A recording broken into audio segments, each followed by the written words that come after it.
Welcome back to another episode of Chaos and Recovery. Today's episode we have on Kylee. Hello. Hi, Kylee. Welcome, Kylee. Yay. Hey, Steve. I got a question right off the jump Whoa. for the both of you. I love Okay. this. All right, and I'll answer mine after you guys answer yours. What was the last lie you told?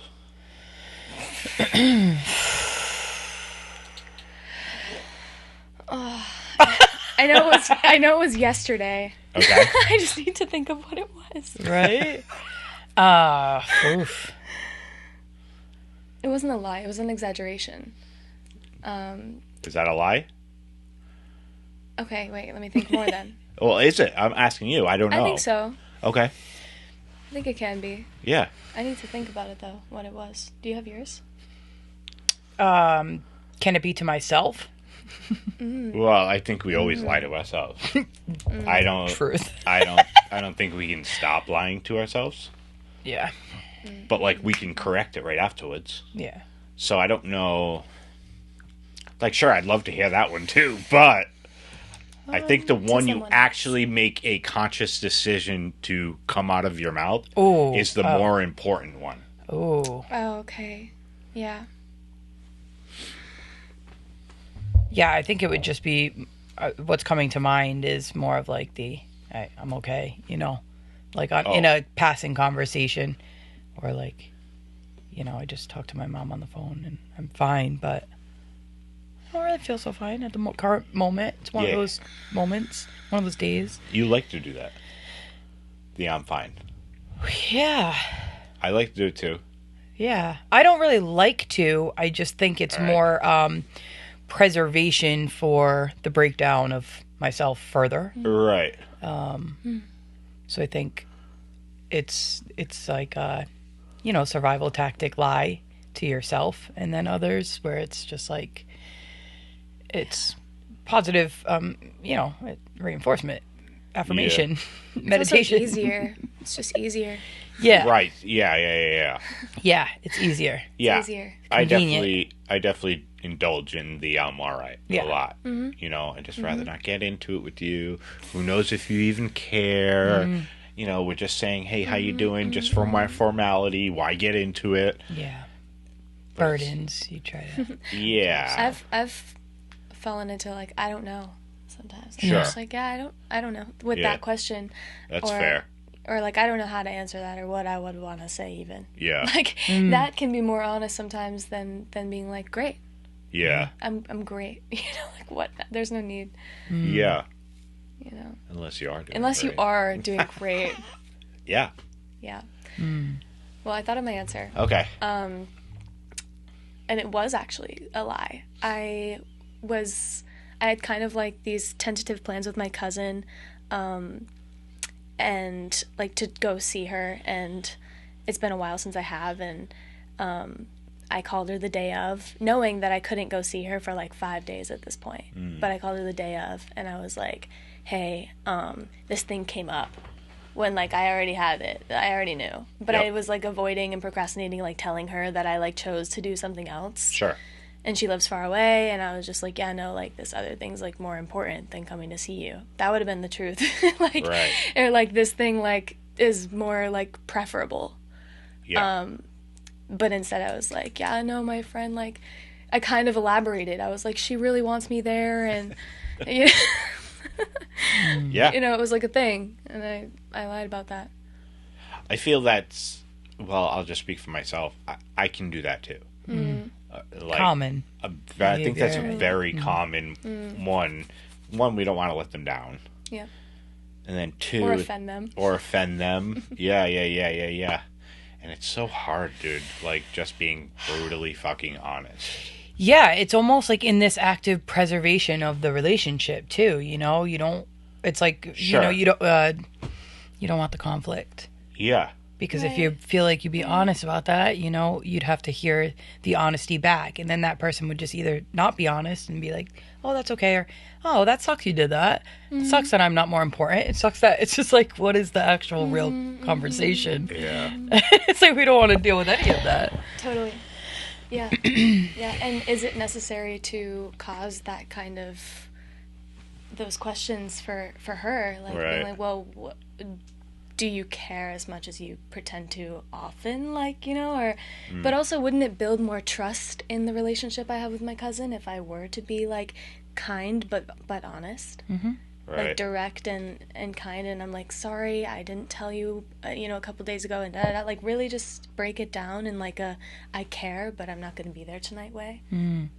Yeah, absolutely. I think it's very hard for us, like as humans, to distinguish where we have to draw the line from preservation of other people to preservation to ourselves.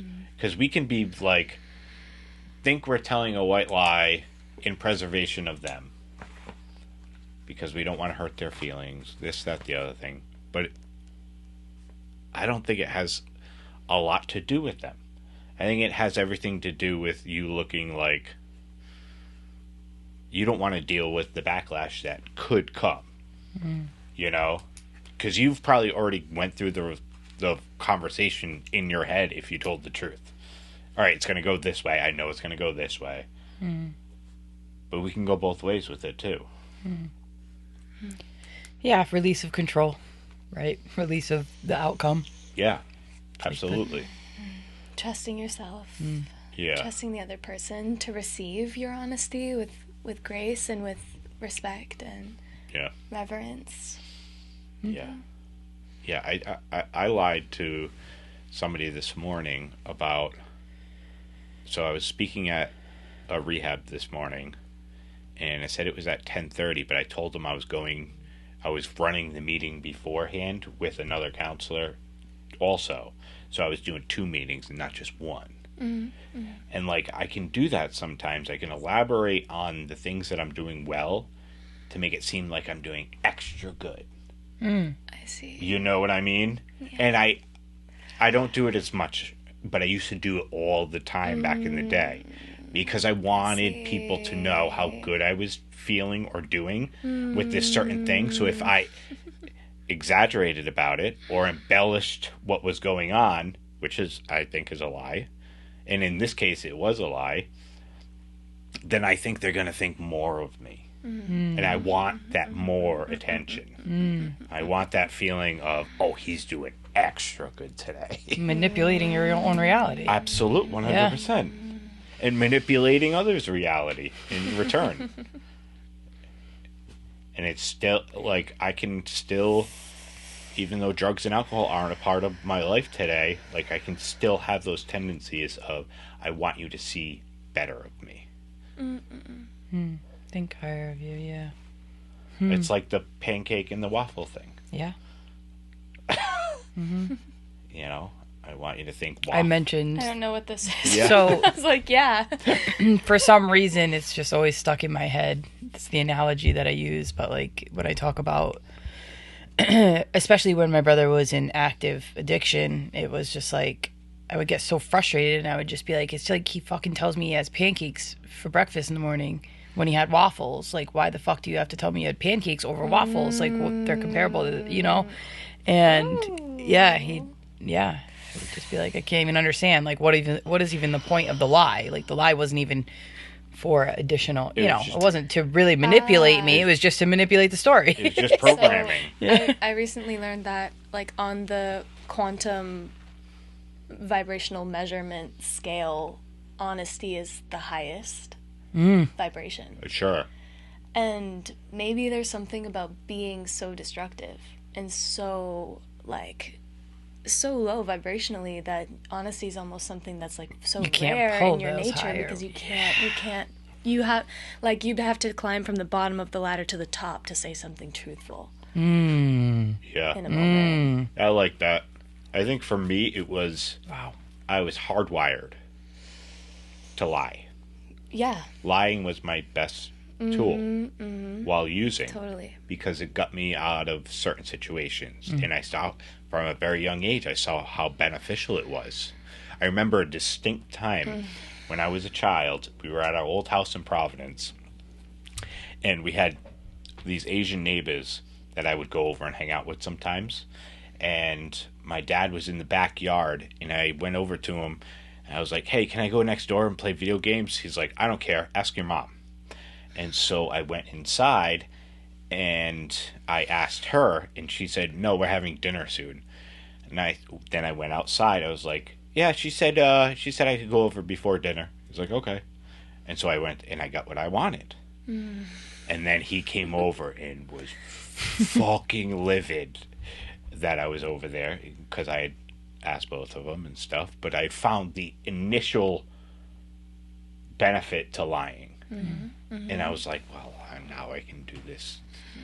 If I can get better at it. Hacking reality. If I could just figure it out and maybe not ask mom next time, ask only dad. Make more lies to cover up the breaches. Exactly. And so, like, telling the truth was as hard than a regular person just telling lies. Mm-hmm. You know? Mm-hmm, mm-hmm. Telling the truth was almost, like, internally, like, a fight. Mm.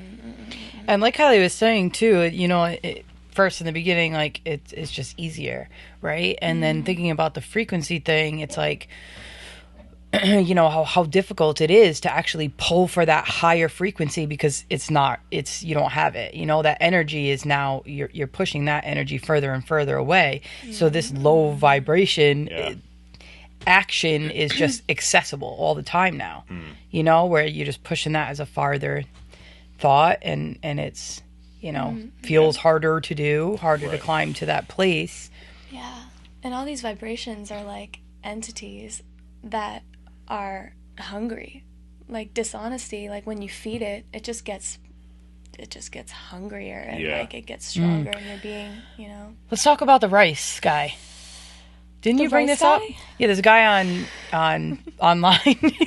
Rice guy? Okay, so this guy has two jars of the rice, right? I don't know if it's the same guy, but you had mentioned this, and then it popped up on social media, so I saw it. So I don't know if it was the same one, but he has 2 jars, mason jars of dry rice, and one he labels good and one he labels bad, and he opens each one and talks to it. And I don't know if you know a little bit more. Do you want to talk about that, Kylee? It's really interesting. So yeah, he kind of pours into each of the different cups of rice and a little bit of water with different vibrations. So one of them he pours love, nourishment, belief, you know, like you will grow, you know, like just all of the higher vibrations. Okay. And he kind of just like fills up that one with that, and then the other one he fills it with like, you suck. You're not gonna grow. You're like, yeah, I hate you. So it like affects the rice on a chemical level, because those frequencies are traveling, and literally like that is the atmosphere in which it is, you know, determining how it's going to grow and what's going to happen over time. Sure. So it's affected deeply, and like one of the one with about hate, like basically just goes rotten pretty much immediately. Yeah. And then the love one is just fine, you know. And I don't know, like she speaks so heavy on just how it's all so connected, you know. Yeah. And I'm definitely not intellectually intelligent enough to really speak about this, but I truly wholeheartedly believe that we manifest disease. Sure. And you know, well, I think it's a lot deeper than what. Yeah. Totally. So it's so interesting that they've ran that study with plants too. Yeah. Oh yeah. It's so incredible. It's so interesting.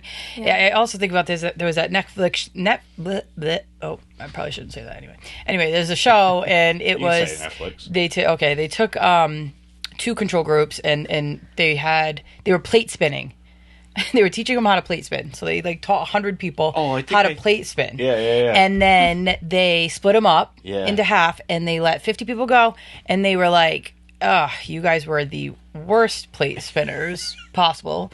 Same effect. And then took the other group and told them they were the best plate spinners they've ever seen. Like, how did they pick up so fast? They redid the study after that, and they basically swapped. Yeah. Wow. So that's just so interesting. It's like it's building esteem and confidence. I've totally noticed that. Yeah, I've totally noticed that within myself, you know. Yeah. If, like, I'm being validated from external sources, I feel like that power kind of start to flow into me. Mm-hmm.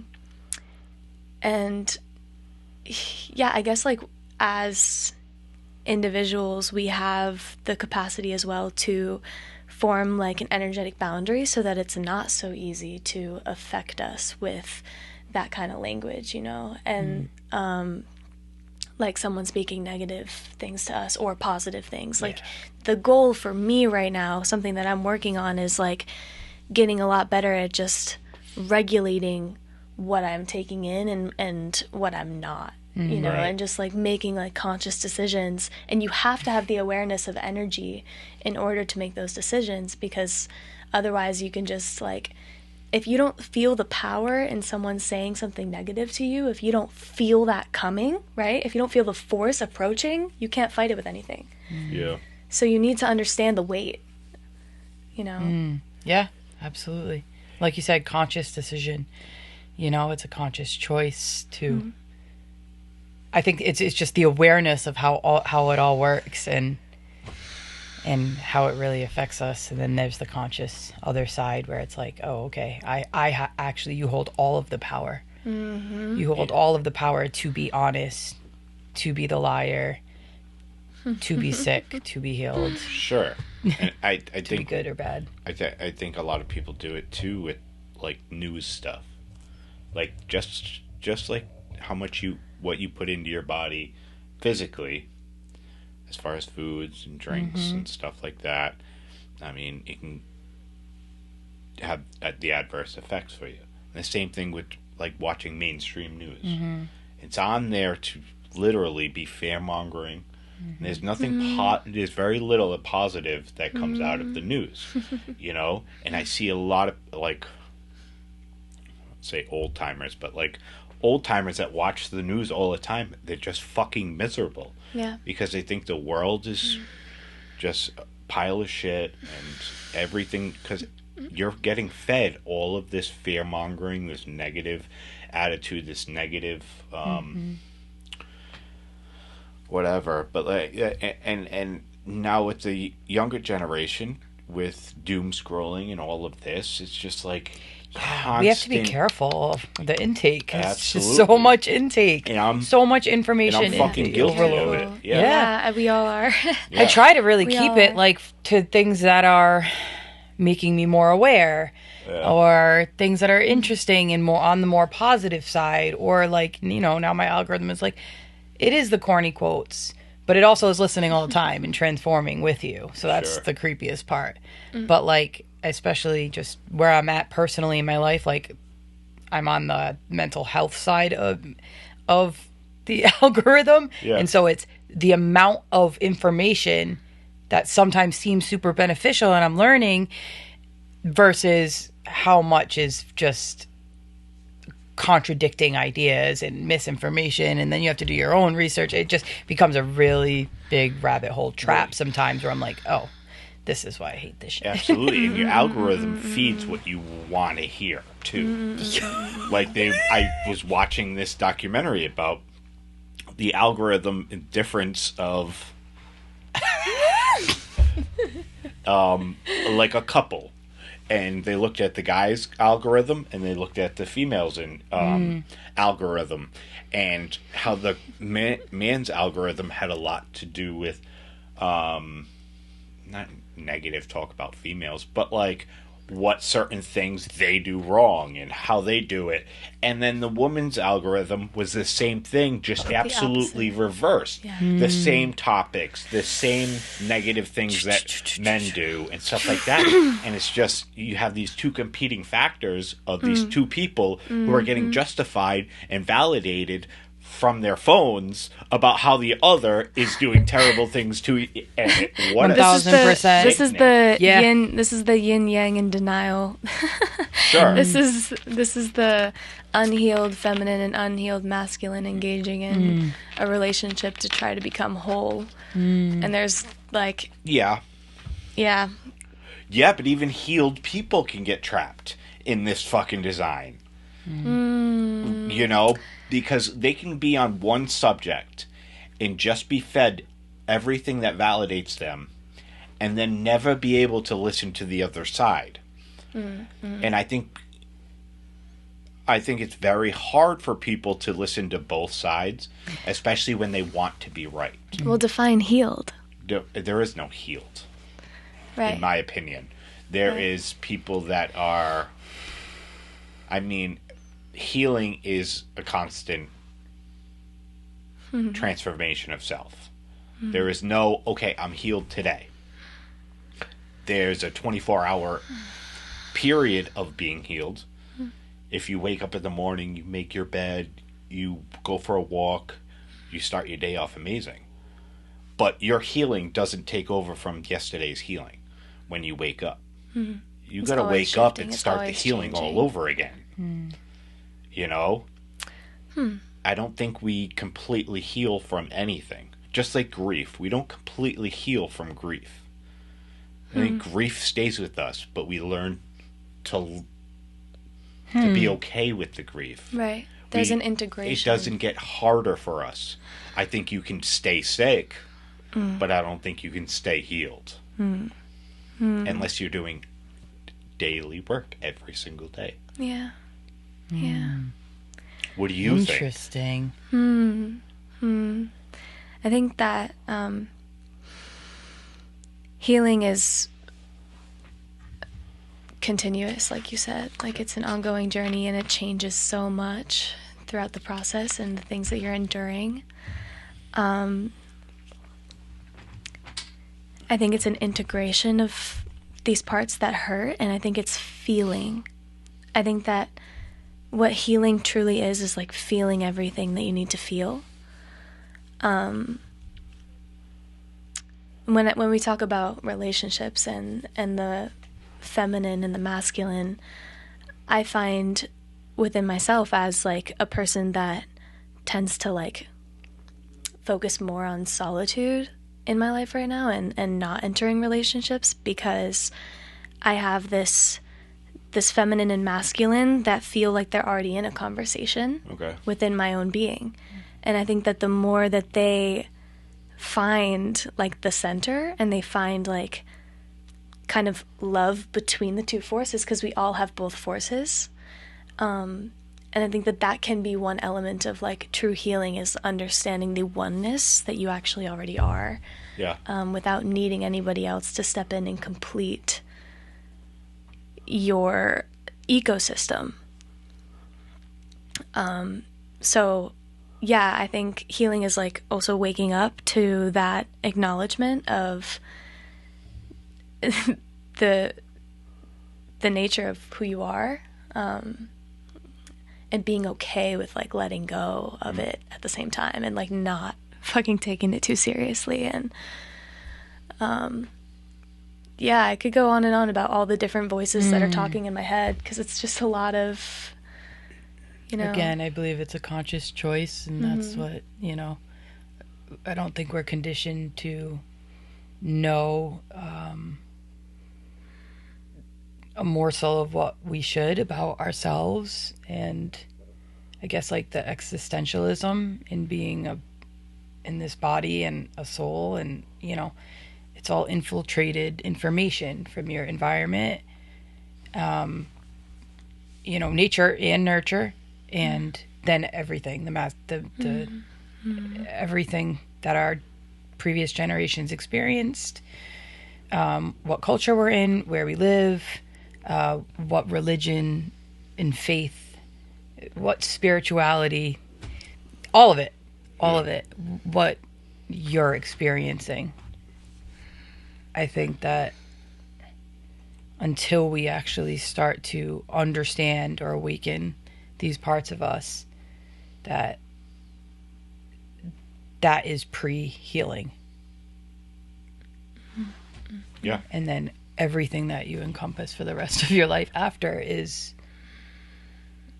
on the scale of your healing. Okay. Because, I mean, you don't, right? Like, consciously, you know, I don't know. I mean, I guess there's inner knowing, but, like, just from my experience, I didn't experience any of that as a choice. And I think that maybe, what was your experience? Or let me ask you this. What is your experience with attachment versus detachment, and your understanding of what you were just speaking about, your own personal ecosystem and your relations to others in the world? What has that looked like for you throughout your life to where you are now?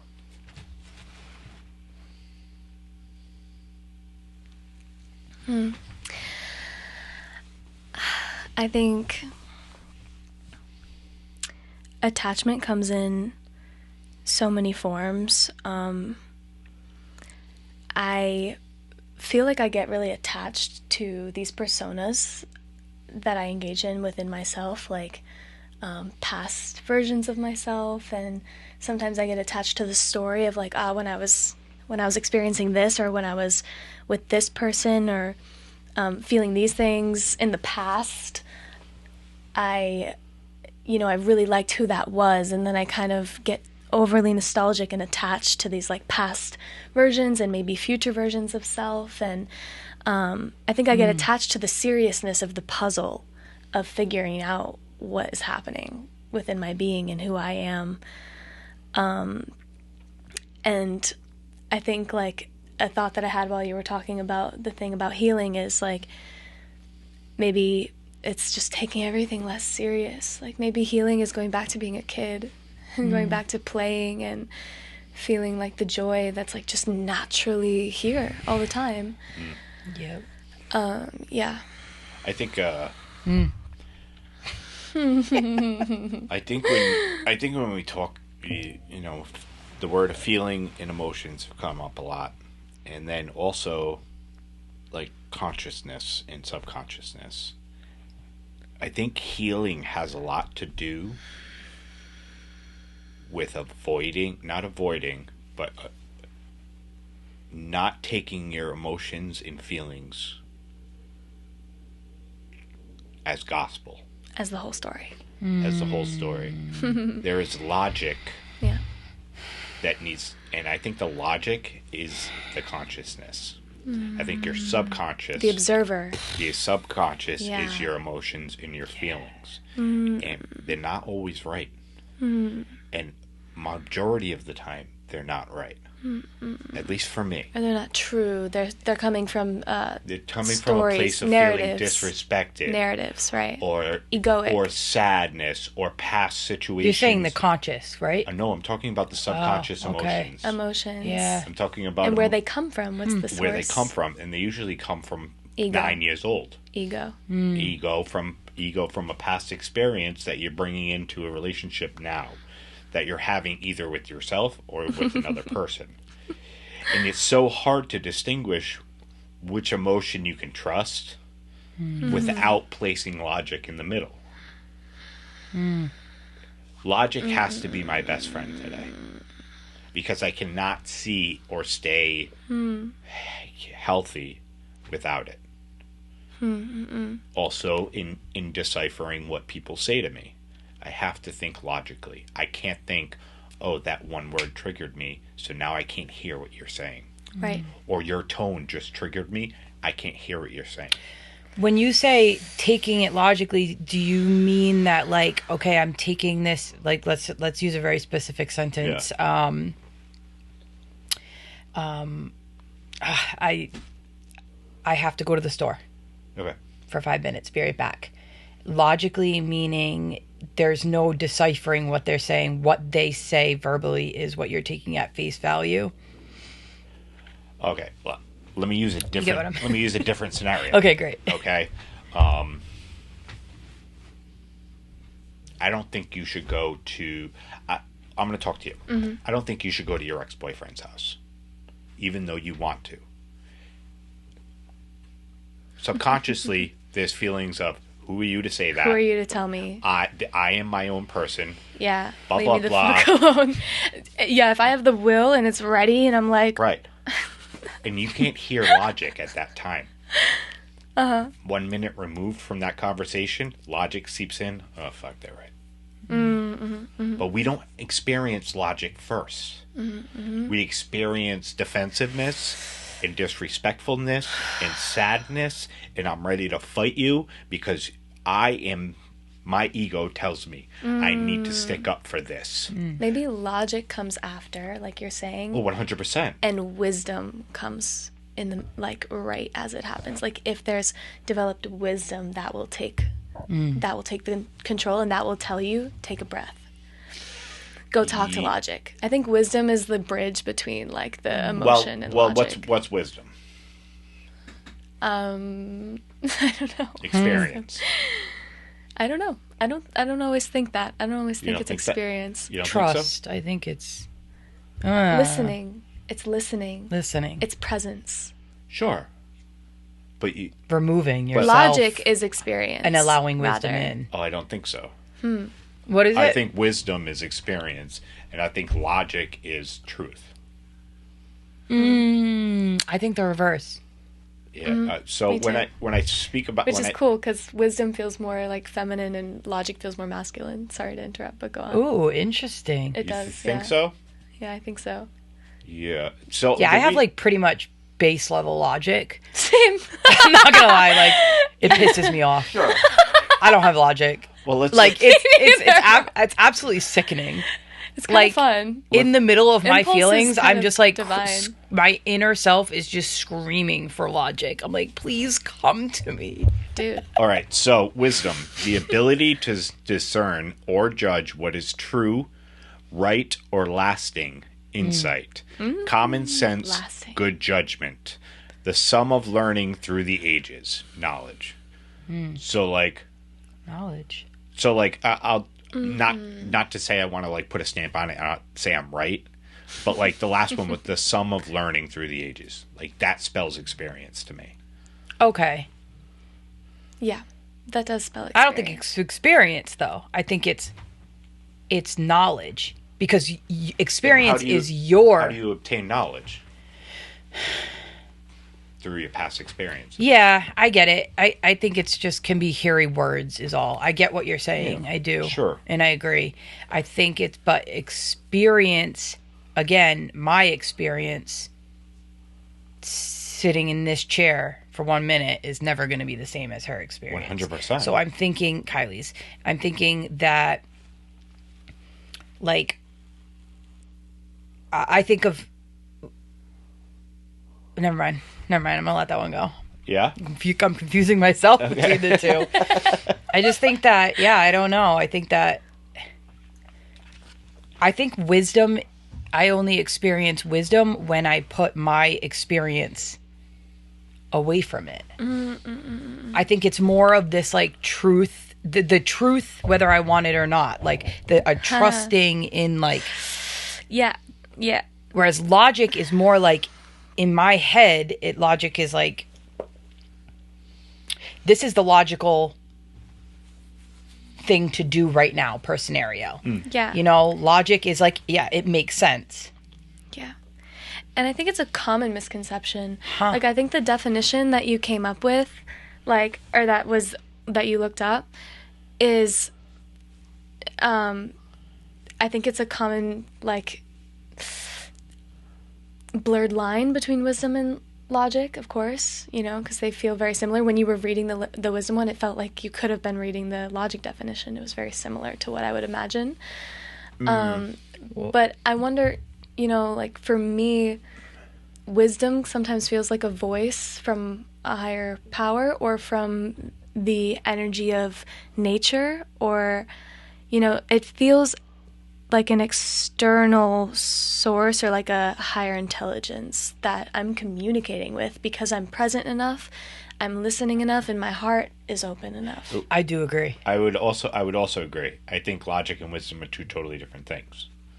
I think logic is a constant. I say if you put 100 people in a room, logically, the majority is going to go with the more morality route more than the, oh, I should go to my boyfriend's house. Yeah. Ex-boyfriend's house. You know what I mean? Yeah.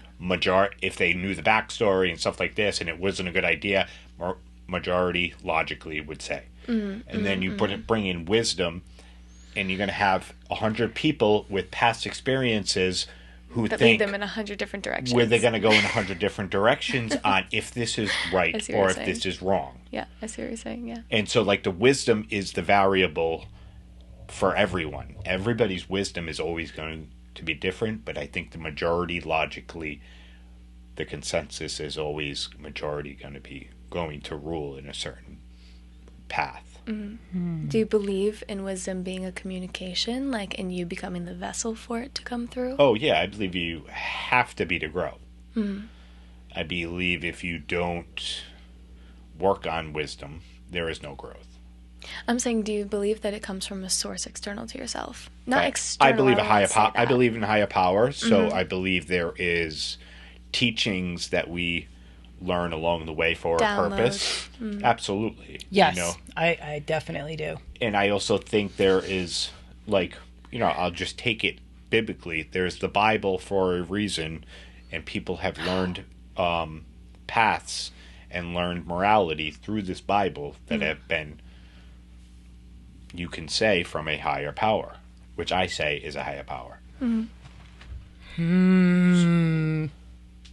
It's all so interesting. I'm just thinking, like, the only time I've ever felt, well, I can't say that, but what comes to mind when I think about wisdom, the only time I truly think that I experience wisdom outside of myself is when I'm in a state where my conscious or logic or feelings or emotions do not have a say. All of those things cannot coexist with my with true wisdom that comes to me. Your ego has taken a blow. It like died a little bit, and then wisdom was the only voice in the room. Yeah, it's like everything else has to be quiet, which is right. Why meditation brings wisdom. And you asked if you think it was from a source outside yourself, and like that's the only way I can logically explain having that wisdom. But then it leads me to wonder, is it just my higher self that I don't allow my conscious thought to be thinking, because the feeling, emotion, conscious choice, logic is all so loud? Yeah, I believe that we are closed off from wisdom and logic, but since we're talking about wisdom, like, we can avoid the better path for a purpose. Like, I can avoid my higher power telling me it's a bad idea to go to my ex-boyfriend's house because I want it, because I love that it's your ex-boyfriend, by the way. Because my emotions override it.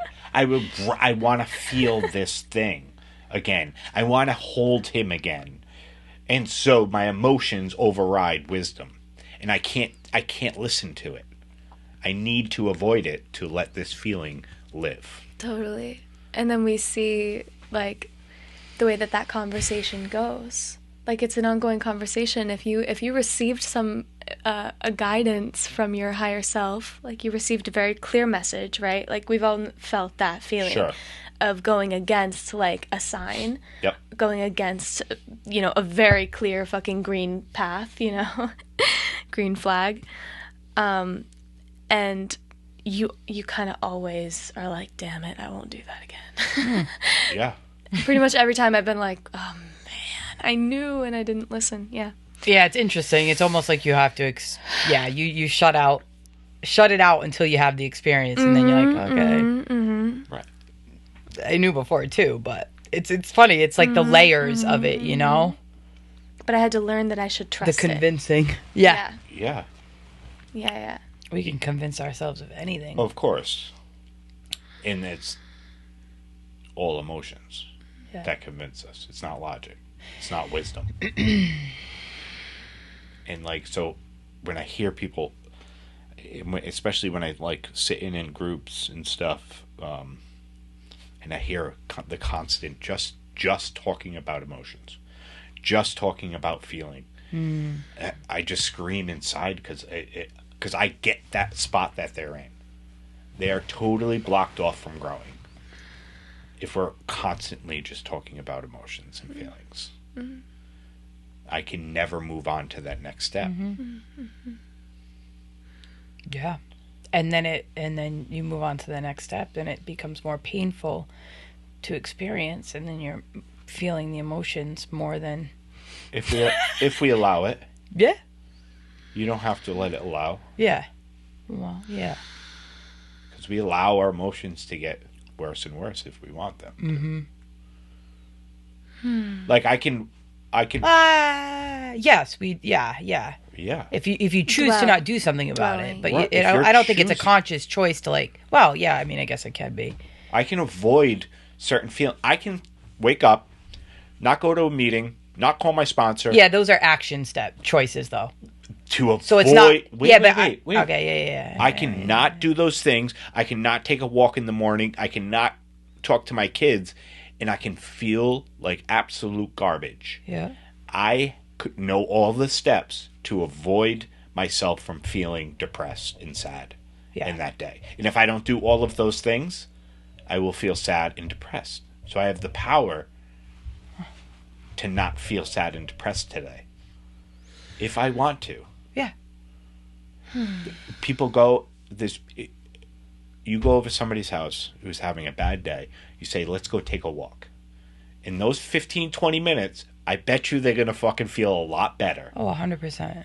So you were just taking the next step to avoid feeling sicker than you were in the minute before. So we allow ourselves to become sicker through emotions. I agree. And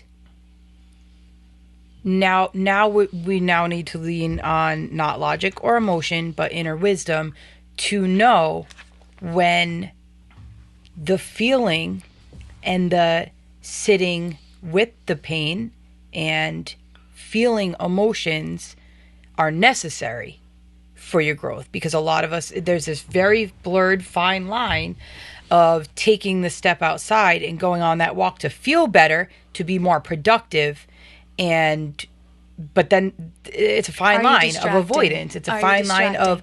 So I get it from a physical and mental well-being. I understand because it is all one working system, right?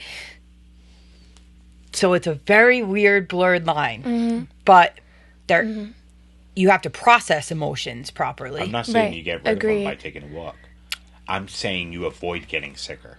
Getting stuck in them. Well, yes. I don't always agree with this because, okay, so if that's what I wake up into, I have these choices. Like I could either be home and be sad and depressed, or I could go do these things that'll help me avoid that feeling. I think you're also working on them at the same time, not just avoiding. It's true. Like you're also digging yourself out. Yeah. Yeah. That is a pathway to that. Because you are aware of that feeling and that you can't have that feeling. So you do these things in place of just sitting around. Right. And then, if that's working and you feel like ultimately the goal is to wake up and not have to do anything to feel good. Just like naturally feeling at peace. Being like, I don't feel like going to the meeting today. I don't feel like going on a walk. But I'm at peace right now. And I could probably just hang out and read a book, right? Like the feeling of like there is no more depression to avoid. Now how do we get there? And I think that's what Jess was talking about. Like that takes a balance. I think it's a balance between digging yourself out by going and doing things that are good for your mental health and sitting in the pain, in the suffering, and like feeling it. I think that if you're feeling it and you're really like digesting and writing and maybe expressing, making art with it, like not running from it, like looking straight at it in the eyes and having a conversation, moving with it. You don't want to let it beat you up, but you want to confront. I think that's another big part of like actually digging yourself out of it. Sure. I just think all of these things that I named before, the waking up, making my bed, the going for a walk, all of these things are because I'm aware of this emotion. It's wisdom within yourself. I'm not avoiding. I have tools today to sit with that emotion, but I'm also working on that emotion by using all of these tools. Yeah, whether it's a walk, whether it's sitting in silence, no matter what, it's what is the wisdom to healthily be able to cope and process at the same time. Sure. Or at separate times. The balance. It's the inner wisdom of yourself and what you need, and knowing, I guess, is just not having the avoidance, whatever that may be. Right. You know, I need to feel better right now because I've experienced that too, where it's like, okay, this is going to make me feel better. This is going to make me feel better. I know this. These tools are like absolutely crucial for my existence at this point. And it's also a positive lifestyle, right? To do good things for yourself. Sure. Do good, feel good. But I've experienced more lately that I want to attain, ultimately, like you said, this place where you don't have this constant need. I do think you have to heal every day. I do think it's an evolution throughout your life. This is all just an experience, right? But the ultimate attainment is to not be constantly I'm sorry, I haven't lost for words. In repair? Yeah, or constantly in battle with being alive. Sure.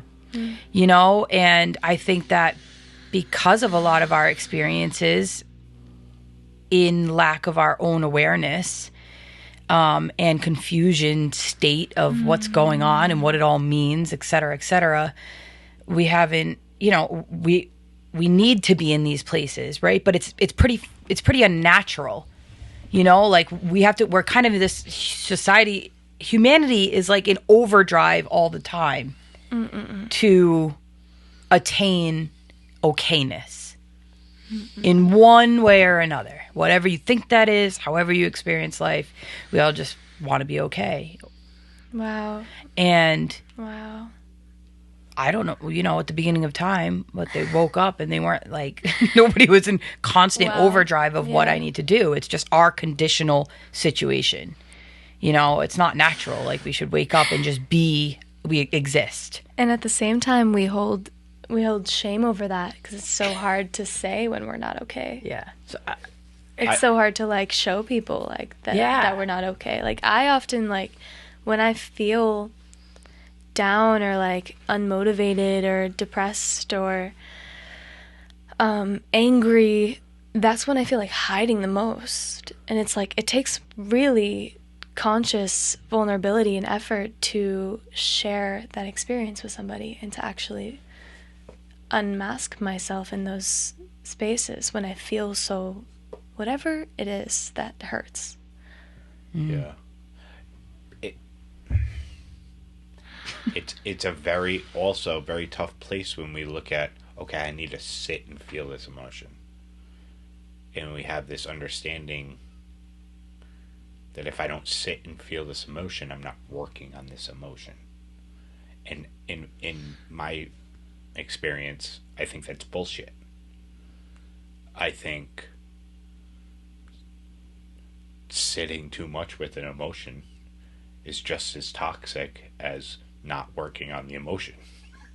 Yeah, too much. I mean, that's the thing. There's balance to everything, right? And I think that's what I was saying, is just knowing when, you know, knowing what maybe the uncomfortable thing is for you and when that's important.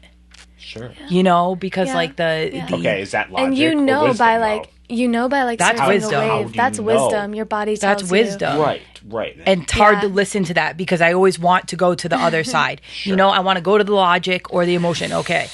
You know, but it's like the wisdom to know, okay, I need to process this right now, this pain right now. Yeah, it's healthy to I need to help myself in this way. Yeah, like I've definitely had moments where my body was like, you're going to cry all night. And it's going to feel fucking great. You know, it's like you just hear, like, I have this wave that you're going to need to get on emotionally. Just, like, trust me. and it just happens, and it's like this, like, it just happens. And then, like, the next day I feel like, wow, that was great. I'm really? like, whoa, that was, I, like, needed that so bad. It felt like I feel refreshed. I feel hydrated emotionally. It's like I feel like a new substance in my body. From trusting that wisdom? From trusting the wave to come and to go. And knowing that in the depth of it, like going as deep as you can into it, and trusting that you're gonna come back up because you were meant to go down into this tunnel. Like, it's really dark and scary down there. You know what I mean? So people avoid going all the way down. But I do think that there's, like, a really profound layer of trust that you discover when you go that deep into it, and then, like, you let it come up. Like, I've really I did, like, a Shavasana meditation retreat recently, and something that was, like, talked about, it was like a recording of a guy. It was 10 days in silence and solitude and 10 hours of meditation a day, just to kind of, like, break down what the retreat was like. And for, like, a couple minutes every day, a guy talked about, like, what it is that you should be focused on. And mainly it was just, like, 1 point focus, like focusing just on, like, this area of your face, for instance, for an hour or 10 hours. And he was like, Jesus. Yeah. Christ. He was like, Oh, about that one. He's like, this is going to be so uncomfortable because you're going to have to go into the darkest parts of yourself. And he, like, basically was like, don't be afraid to dive the fuck into your trauma. Like, it was like, you're going to disrupt it. And out of that, like, it's kind of like getting into the soil, like getting into really deep soil to plant a seed, a really deep seed. Yeah. And that seed that you're planting is the trust because you dove in. And it is the healing. And you can't plant a seed deep enough and nourish it deep enough unless you feel that darkness, that utter despair. There's a lot there. I just wanted to comment on one thing. Like, I was sitting here thinking about before, when you were talking about going into a night of knowing that you're going to be very emotional and be cleansed by the end of the night. I was just trying to think of how long in the past year I've held a certain emotion. And I don't think I've held a certain emotion for longer than 10, 15 minutes. Maybe a half hour. Wow. And I give a lot of credit to where I am emotionally, spiritually, physically, mentally. I think the hardest feeling I fought was when me and you had a little confrontation on a job that one night. And I was pissed for like a half hour, 45 minutes, and then I just avoided her. But I think I let... Felt it. Yeah, and I think I am able to quickly, after feeling these emotions, think logically and think that I don't have to feel this emotion if I don't want to. And that, I think that masculine. That is part That's of... the divine masculine. That is part of my, not avoidance, but understanding that happened. I'm either right or wrong, and that's okay if I'm wrong, and it's okay if I'm right, and I can move on from this. And that was the experience I had, and now I'm going to have another experience. I guess in that... I don't dwell on my emotions, because if I let emotions take me out for a night, I'm fucked. Understood. Okay. But what was that? But what was that emotion? Because the emotion... Where? When? In that moment for you, the emotion was... With me and you? Yeah. Was it... Disrespect. Okay. So, sadness. It's always sadness.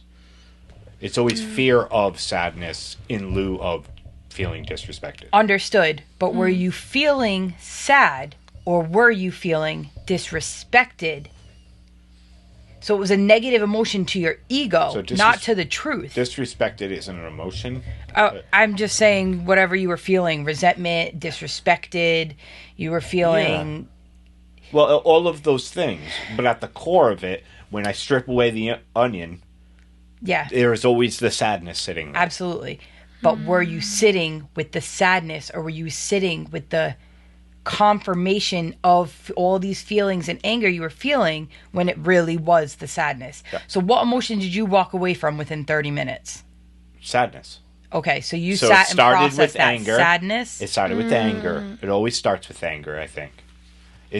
That's always my first reactionary emotion. And then it gets stripped down. Okay, maybe she's having a tough time, but then still, why can't she talk to me? Why can't I talk to her? I feel like this is how she treats me when I'm using all these emotions, past experiences, past resentments come into play, strip me down to the core of my emotion, which is the sadness. I love my sister. Why do I talk to her like that? Or why does she talk to me like that? And then I think, well, we're trying to figure out this job. We both might be. You land in compassion. We're both not understanding each other. I'm going to understand and step away for a little bit. And then compassion sits in, and I'm okay because I know I love her. Yep. So you're using logic to strip away the emotions, to make sense of the emotions, right? To get to the core. To read them. I think that what I figured out what just happened in my brain, and I think I'm talking less about emotions and more about grief, which makes sense.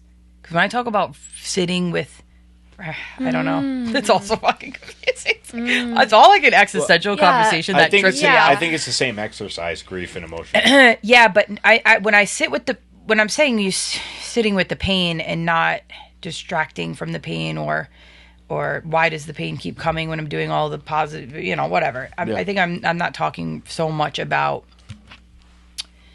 an emotion that comes up from a situation that's not warranted, or I'm telling myself a story, or I'm what I'm feeling is more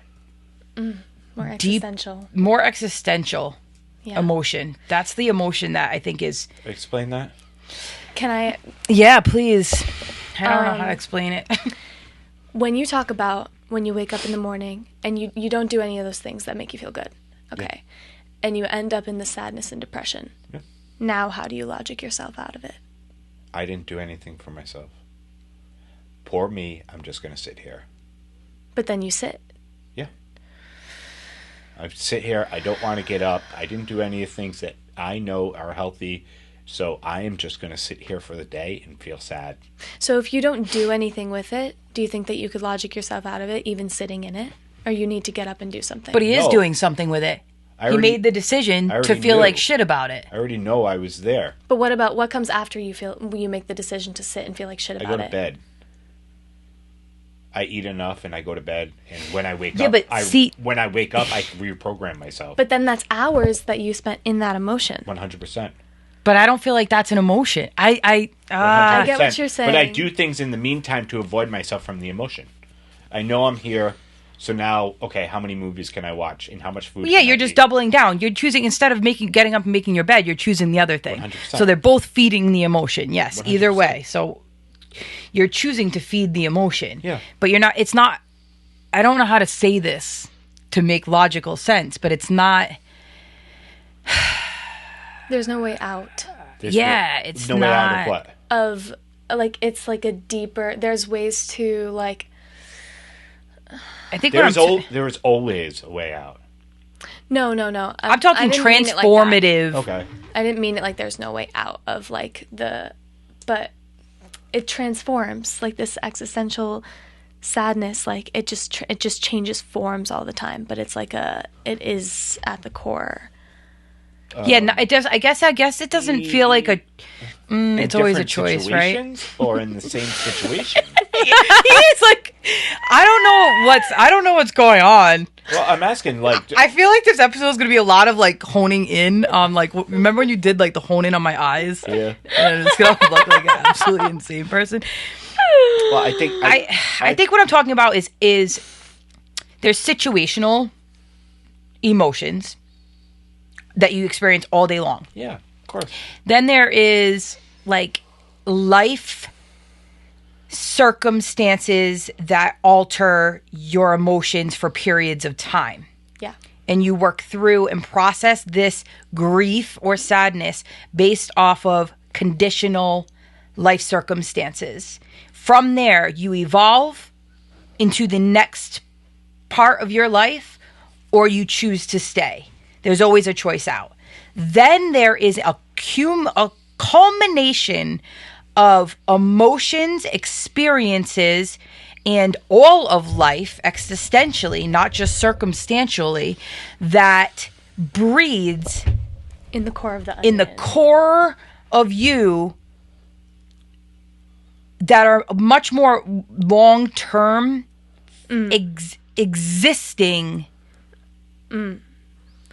emotional foundations, parts of you. Yeah, I see what you're saying. What if I'm just living? That would be the what if I'm probably just best. Okay? Yeah, you can be. What if I'm not happy and I'm not sad? What if I'm just enjoying the day? Yeah. Those two things don't have to coexist. I don't have to have an existential emotion that... No, you don't have to. I'm just saying I think that there is the three parts. Or not three parts. I think that there is layers and levels to what we're talking about. Sure. So it's hard to, there's always an action step, but there's it's not always, I think, as simple, which I try to really have compassion for people that are experiencing things I can't even understand, because I think it's not always a situational thing to work through in the minute. In logic. I think that, maybe it's too far gone in a way, or the grief is so heavy, or the hopelessness feels so heavy, that it can feel as though there's not such an easy solution. Yeah, I disagree. It's not that easy. Yeah. I think it is that easy once we learn how to do it. Once we implement logic more than emotions. I think it is easier once we figure that out. And there is a way to figure that out. Listen, I've been a depressed, anxiety-ridden junkie majority of my life. Emotions were the only thing that kept me going back to drugs and alcohol. The only thing. Logic was nothing in my life. If I had logic, I wouldn't have been a junkie for so many years. If I didn't let emotions run my life, I would have been clean. Those dualities are true. So for me, once I found out that I cannot live a clean life by living on emotions, and instead deciphering what those emotions are about logically and being okay with them and not letting them fester, was the only point in my life that I started getting some serious clean time. The only time. And now I cannot let an emotion take control of me any longer. I went through both my grandparents dying, two of the most important people in my life, in 6-week period, and I barely shed a tear. Because logically, I love them. Logically, I know they passed away and lived a great life. Logically, I know I was there and did what I could. Logically, I know they loved me. And I'm okay with them passing away. Because logically, that was the end of their life. Emotionally, I want them to be here. I need them to be back in my life. I am so sad that they're gone. Logically, I'm okay with that. I need logic more than emotions in my life. So I do think I just need to never stop walking. All day. Is what you're telling me. But I had to go through so much pain to fucking understand what that was. Yeah, I understand it. Hey. No. Great. It's just infuriating sometimes because totally. I don't know if I'm talking about emotion, as I'm really, really trying to fucking find these words right now, and I can't, because I'm telling you, yes, there's nothing I disagree with, but I think I'm talking about the ability for my brain to be feeling constantly. Feeling. It's like an intuitive feeling all the time. It's not necessarily an emotion. An emotion I can name. Logic, I can see it. My brain won't shut the, whatever. I'm not going to go into my situation, but I think it's just this, like, maybe it's a hormonal woman thing. Maybe, truly, because that's a real thing. Oh, yeah, that is a real thing. Sure, it's a real thing. But Wait, I have a question. For you. Okay. So for me, I think that emotions have like... I'm so tired today. Okay, yeah. Emotions have like this, negative and positive connotation in my life. Like they have two sides. This is a genuine question because I'm curious about what you're saying in this way. Do you think that leaning into logic way more than you lean into emotions leads to some form of emotional numbness? Do you think that you're still being nourished by your positive emotions? All right. Good question. I do like that question, and this has been brought up a few times on this podcast. I ran on high highs and low lows during drug use. Mm. And so, being a meth addict, my dopamine levels are here when regularly they should be here. Yep. Trying to read... Still to this day? Sorry. Or they will be for the next 5 years. Okay. And so to have that regulated, I don't get happy about a lot of stuff. I don't get excited about a lot of stuff. Gotcha. Yeah. But I feel those emotions. I'm not numb to those emotions. On the adverse effect, I might be a little more numb to the sadness part. Because I've been so much more sad. That's more dangerous. My entire life. Mm-hmm. And I know how dangerous the sadness is for me, that almost subconsciously reprogrammed my day-to-day to avoid those emotions. Mm-hmm. You don't need them. I think that's amazing for me. Mm-hmm.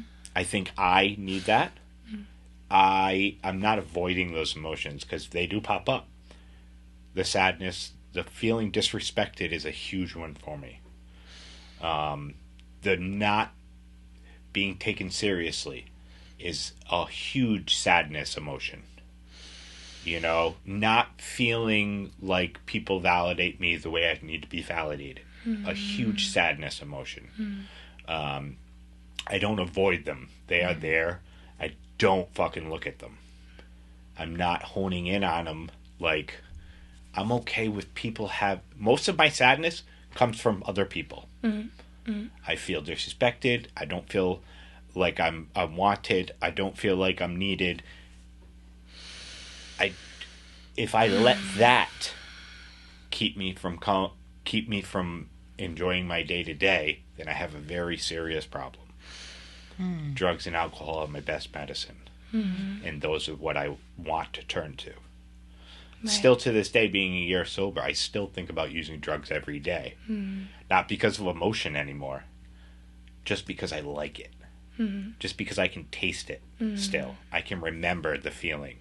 So, like, putting an emotion into my body today, into my mental, that makes me feel even more like I want to use, is fucking so dangerous. I don't know if that answered your question, but I have to avoid low lows and high highs. I love being right here. It did, yeah. I'm just okay with life. Yeah. Like, everything that's thrown with the serenity prayer.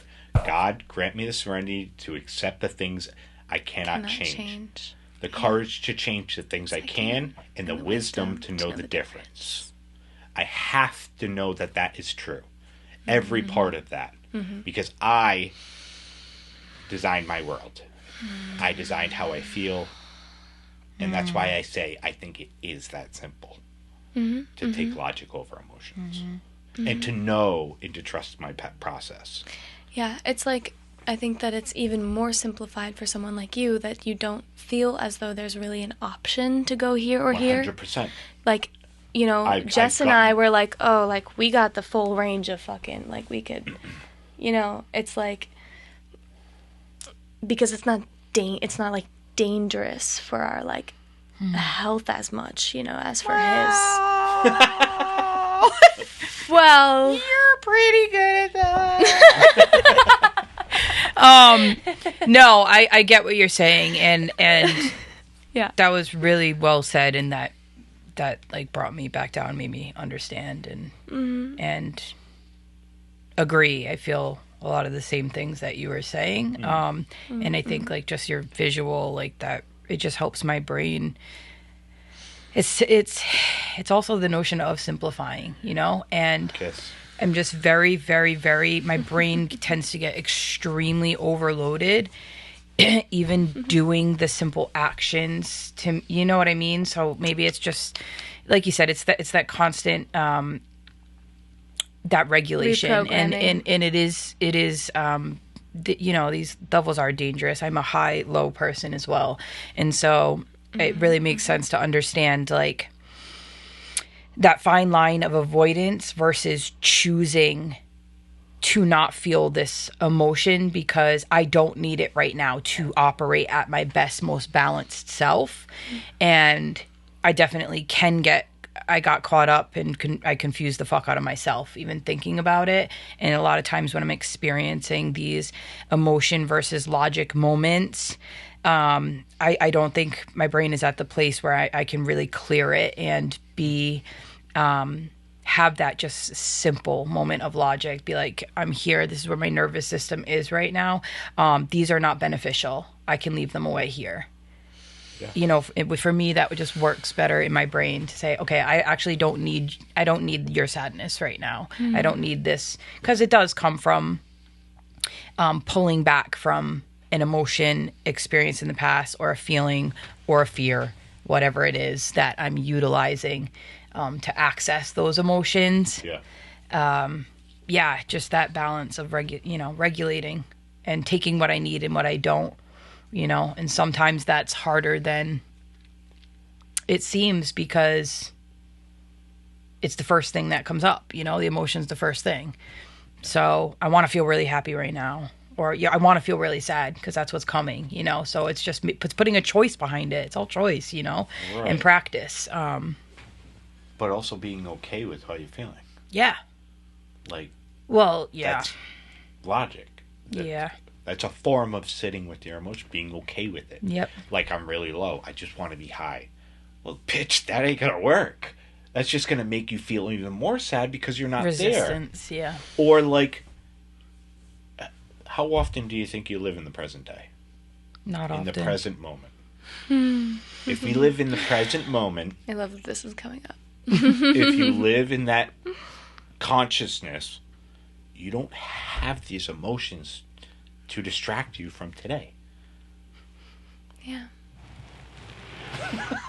And it's not like that is such a hard place to remind ourselves all of the time. Because we're creatures of, we're worried about the future because of the past. Psychological time. It's just thought. Yeah. The power of now, man. Let me just... Sure. Oh, wait, are we... Go for it. Yeah. I don't know if we're supposed to talk about specific books and things. Oh, yeah, you can talk about books. You stopped yourself from doing that earlier. No. Okay. I don't know. I don't know what I'm doing here. Yeah, The Power of Now. Have you ever read it? No. It's all about kind of navigating the mind from like all of the addiction to your thoughts into the present moment. And it talks about how thinking is an addiction, and it's, you know, it's all about psychological time rather than rational time. We have rational time, you know, our podcast is like only so long, and like whatever it is, like things that affect us right now, time that's necessary to think of. And it's it's a very small thing. You know, it's very simple when you just think of rational facts and time of the day. Basically the book just helps carve the path of how you can mentally approach more simplicity and like more silence and mindfulness in the moment, exactly the way that it is. How many emotions did you feel during this past hour that you were aware of? I surfed between presence and the emotions of wanting to present myself well, or like, sure, or wanting to be fully listening, or like the kind of imposter syndrome versus presence versus confidence. Those were that was mainly my emotional scale. And then at times, when something profound or something like sparked my curiosity that was said, it made me feel like emotional toward the thing that was said. Sure. So I think I was very aware emotionally, and I was also aware of when I was present and when I was not. Sure. Yeah. How many of those emotions overtook you? None of them. None. Sure, yeah. How about you?